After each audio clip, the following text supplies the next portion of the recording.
सरदार चंड जी ज़मानत रद्द थियण वारी जेका दरख़्वास्त हुई उन ते ऑनरेबल कोर्ट जे तरफ़ खां उनखे नोटिसिस इशू कया विया आहिनि।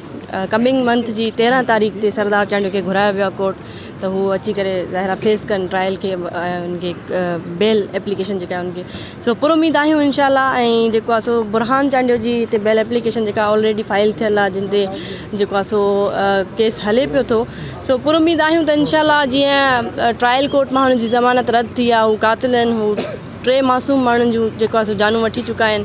ऐं ज़ाहिर आहे मां हिते इंसाफ़ जे लाइ अचां थी त अदालतूं इंसाफ़ ई कंदियूं। 13 तारीख़ ते सरदार चांडियो खे घुरायो वियो आहे ऐं हिन मंथ जी 23 तारीख़ ते बुरहान चांडियो जी जेका ज़मानत वारी दरख़्वास्त हुई उहा लॻल आहे।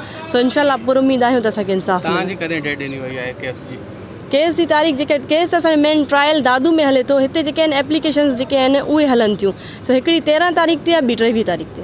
हमारे हिन केस में कंप्लेनेंट जी तरफ़ा आहियां, मेरो बाब ऐं परमेश चांडियो जी तरफ़ा अॼु रिविजन एप्लीकेशन्स लॻल हुयूं त जेको ऑर्डर ट्रायल कोर्ट दादू में कयो हो, जंहिंमें हिननि ॿिन्ही जा नाला एड कया विया, बुरहान चांडियो सरदार चांडियो जो, हुनखे हिन चैलेंज कयो हाई कोर्ट में, जंहिंजी तारीख़ जेका हुआ 13/6 ते जेको आहे सो एडजन थी वई आहे।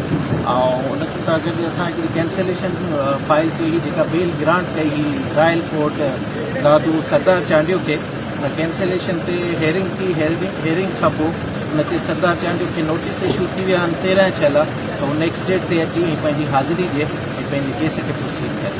ॾिसो, कोर्ट ई वाहिद प्लेटफॉर्म आहे जेको हिकु ई प्लेटफॉर्म वञी अहिड़े दौर में रहियो आहे आम माण्हूअ लाइ, जिते हू इंसाफ़ लाइ अचनि था।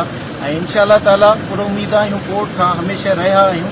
ऐं कोर्ट्स तव्हां ॾिठो त सुठनि मामलनि में बि फ़ैसिला कोर्ट्स ई ॾिना आहिनि ऐं माण्हुनि खे इंसाफ़ प्रोवाइड कयो आहे। त इंशाअल्लाह ताला अहिड़े दौर में जिथे ॿ अक्यूज़ जेके रूलिंग पार्टी सां ताल्लुक़ रखनि था ऐं हुननि जी हुकूमत हूंदे बि तव्हां ॾिठो त हिकिड़े माण्हू जी बेल जेका हुआ उहा डिसमिस थी वई, त इंशाअल्लाह ताला हाई कोर्ट में इन उमेद सां आया आहियूं त ॿिन्ही जी बेल डिसमिस थींदी ऐं इंसाफ़ मिलंदो अथनि। हाणे तारीख़ कहिड़ी मिली आहे?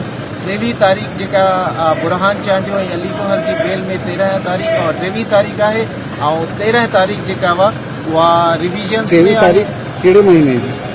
मई, 23 मई ऐं 13 जून। मज़ीद ख़बरनि ऐं तफ़सीलात लाइ विज़िट कयो असांजी वेबसाइट www.awamiNewsHD.com ऐं ॾिसंदा रहो अवामी न्यूज़ HD।